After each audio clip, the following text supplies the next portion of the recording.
بسم اللہ الرحمن الرحیم۔ محترم بھائی اور عزیزو،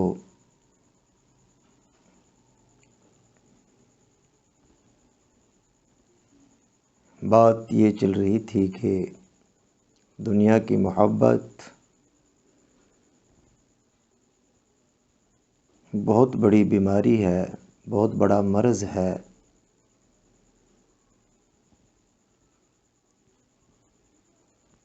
جس کا علاج انتہائی ضروری ہے۔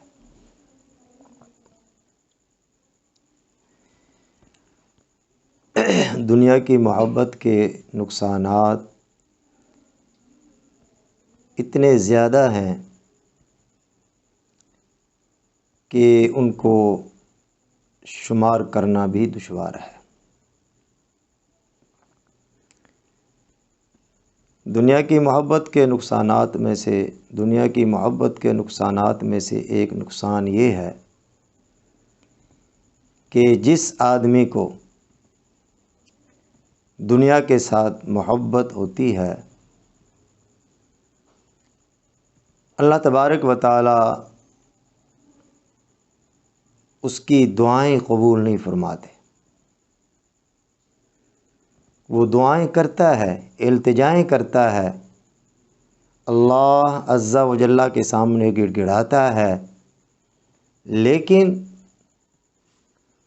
اللہ تبارک و تعالیٰ کی طرف سے کوئی جواب نہیں آتا، کیونکہ اس نے ایک ایسی چیز کو اپنے دل کے اندر بٹھایا ہوا ہے جو اللہ تبارک و تعالیٰ کے ہاں ملعون بھی ہے اور مغضوب بھی ہے۔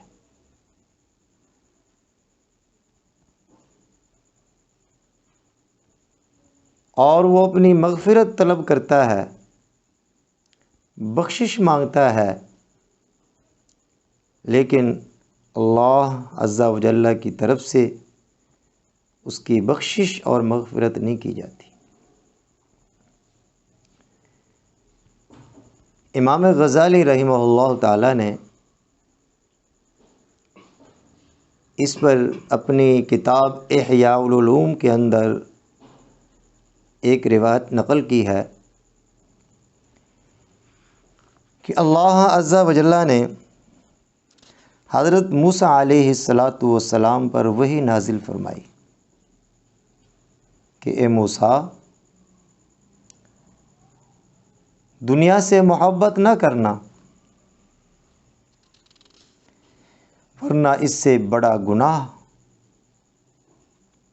میرے نزدیک کوئی نہیں ہوگا۔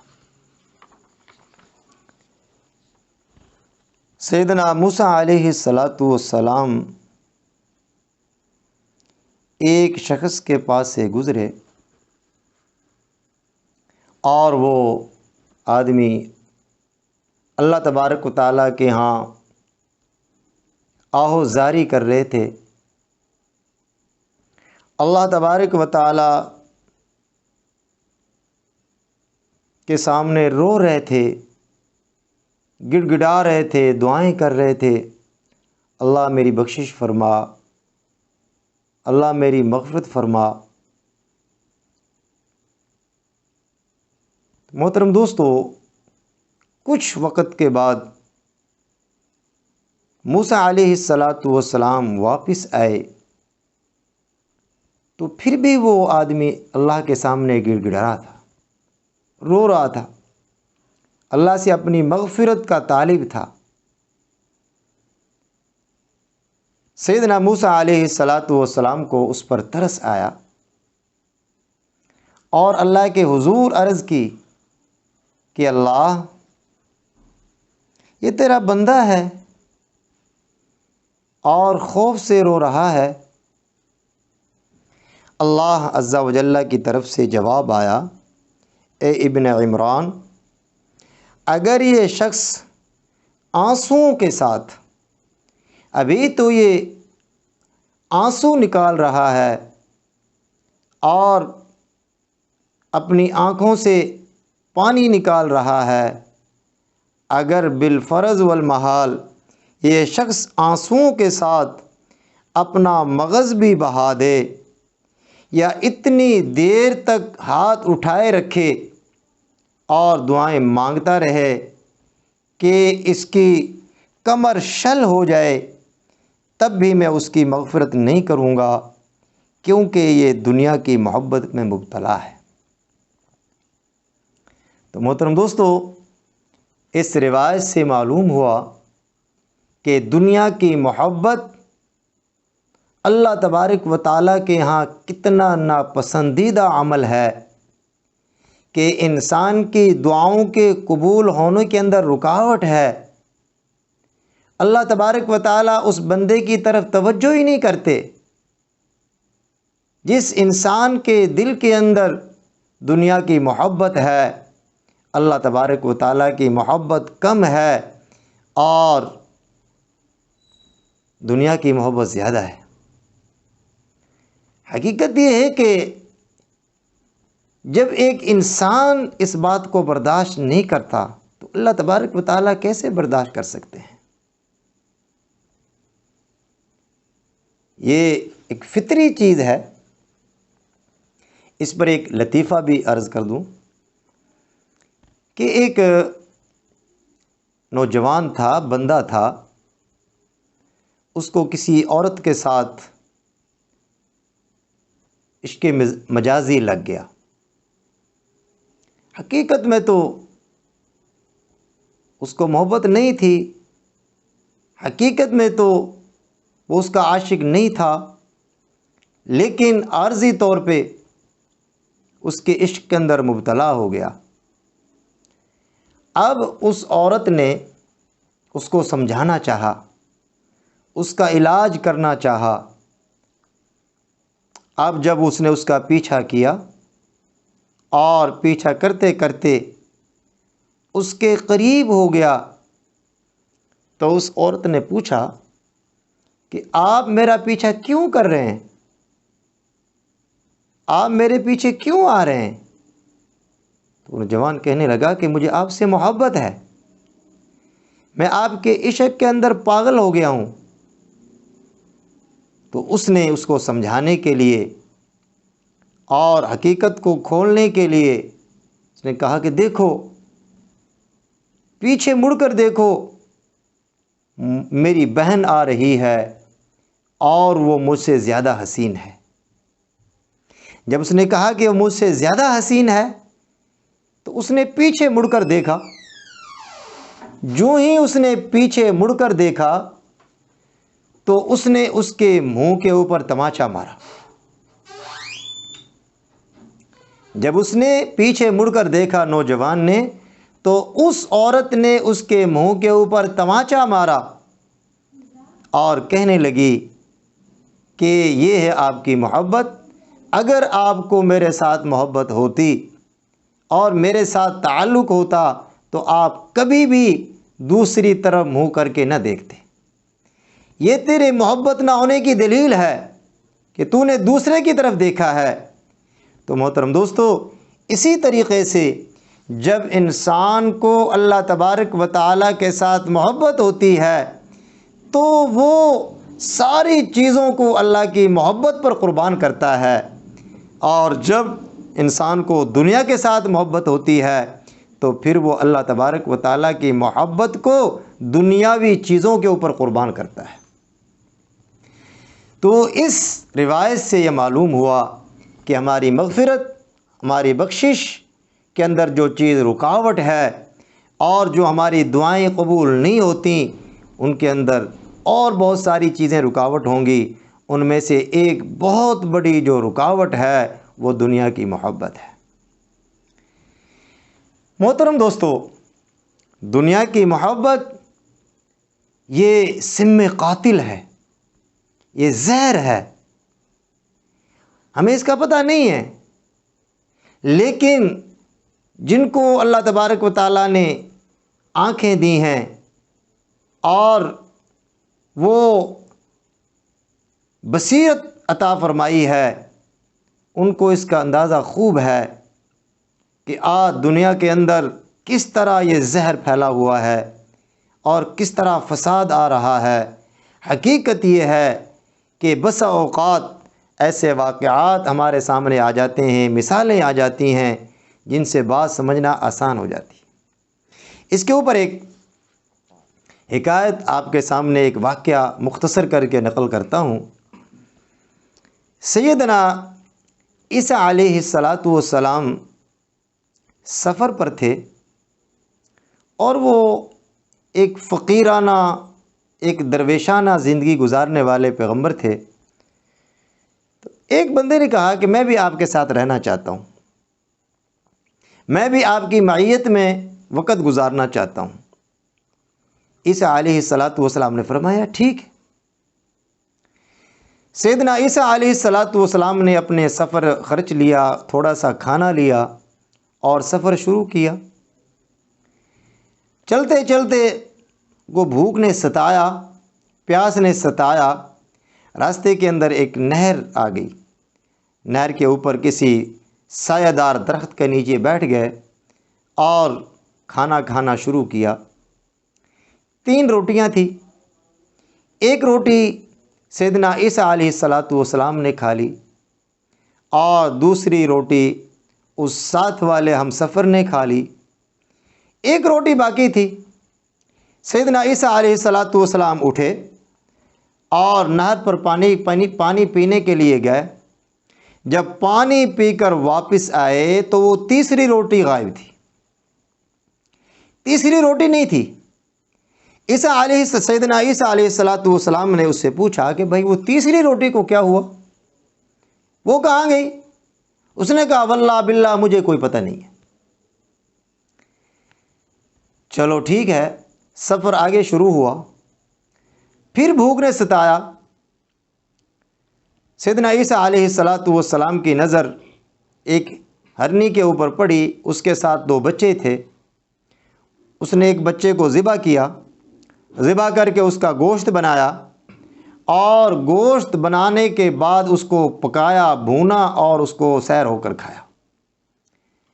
ہڈیاں علیحدہ ہو گئیں اور جو ماس تھا وہ پیٹ کے اندر چلا گیا۔ سیدنا عیسیٰ علیہ السلام نے کے ہاتھ پر معجزہ ظاہر ہوا اور فرمایا کم باذن اللہ، ہڈیوں کو جمع کیا اور جمع کر کے فرمانے لگے کہ اللہ کے حکم سے کھڑے ہو جاؤ۔ وہ ہرنی کا بچہ جوں کا توں ایسے جیسے پہلے تھا اسی طریقے سے وہ ہڈیاں جڑ گئیں اور وہ ساری چیز جڑ کے وہ زندہ ہو گیا اور اچھلتا کودتا ہوا وہ بھاگ گیا۔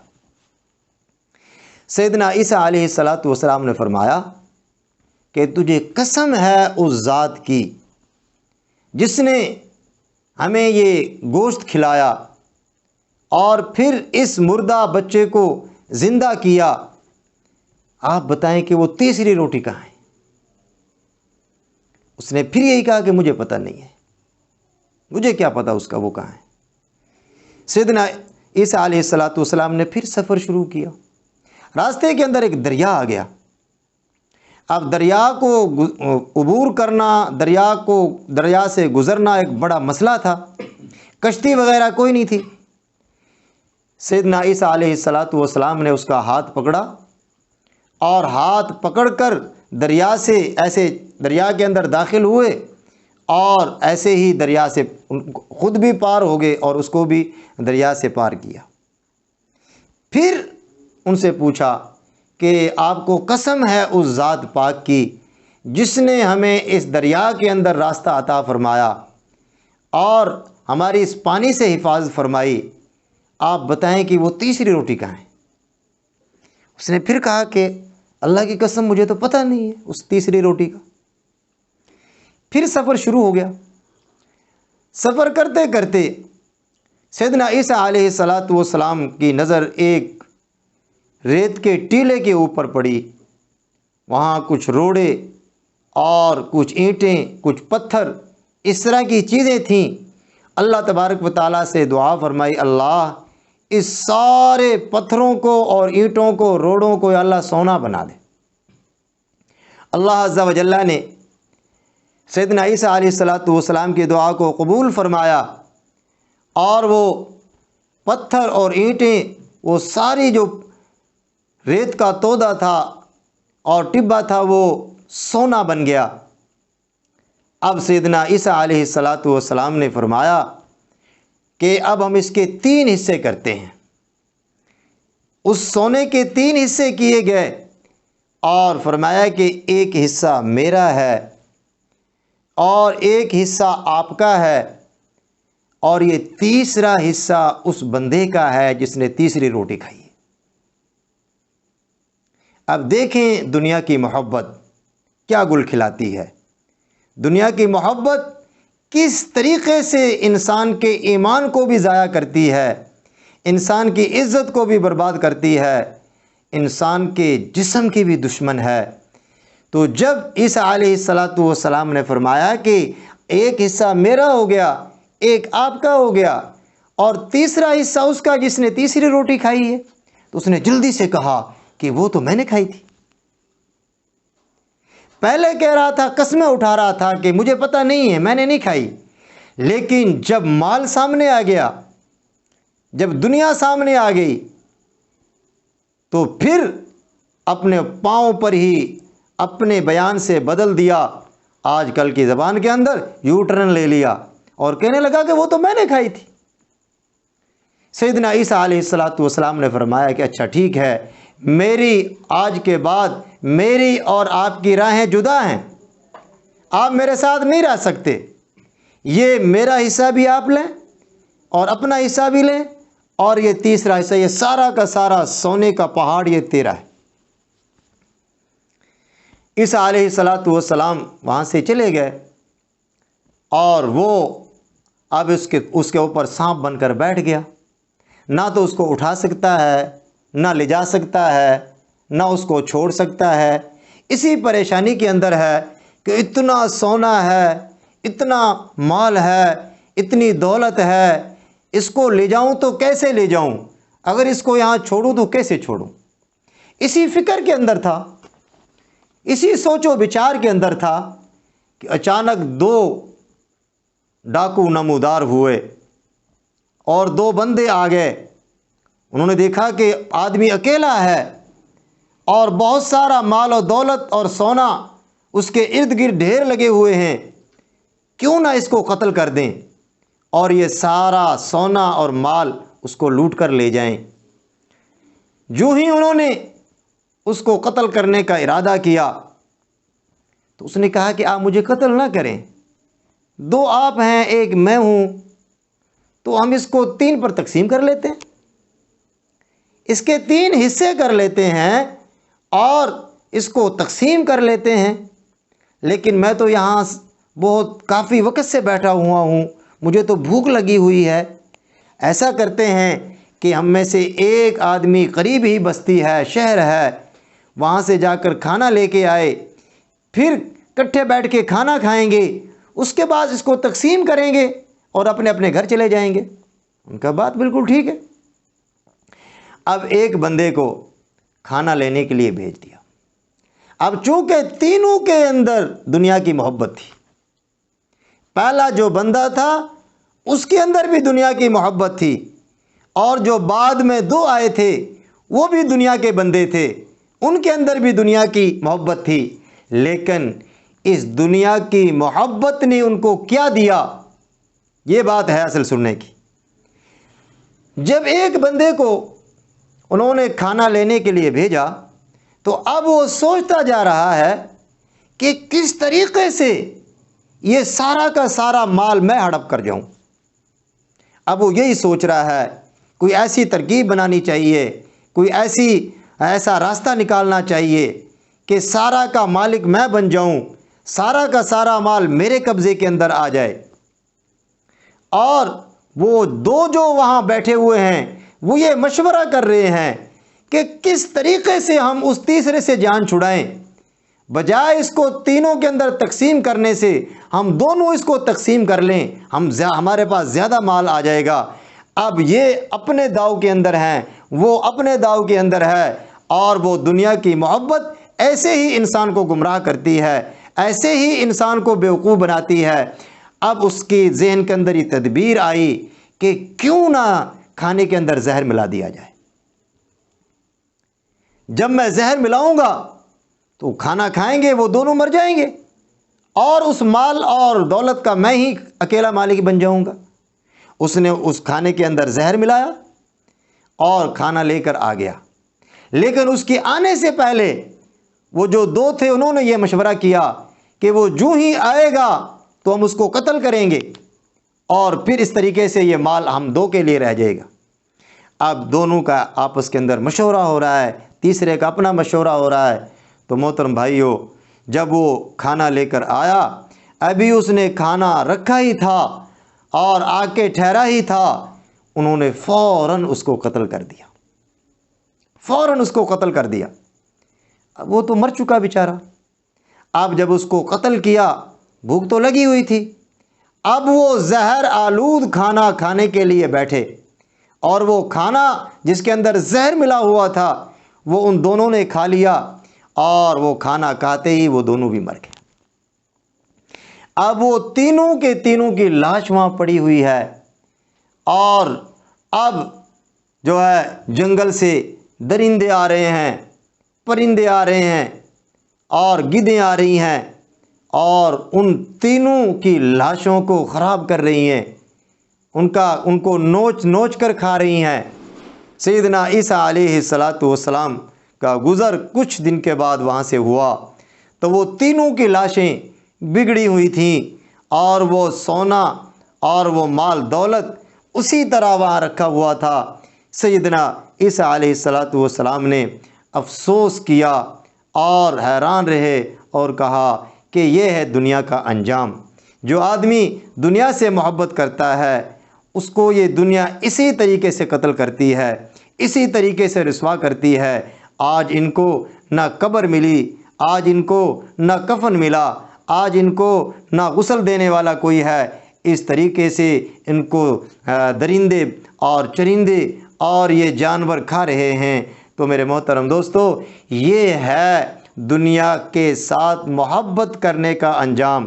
یہ دنیا عارضی ہے، یہ دنیا عارضی ہے، یہ دنیا بے وفا ہے، یہ دنیا انسان کو آسمان سے اٹھا کر زمین پر گرا دیتی ہے۔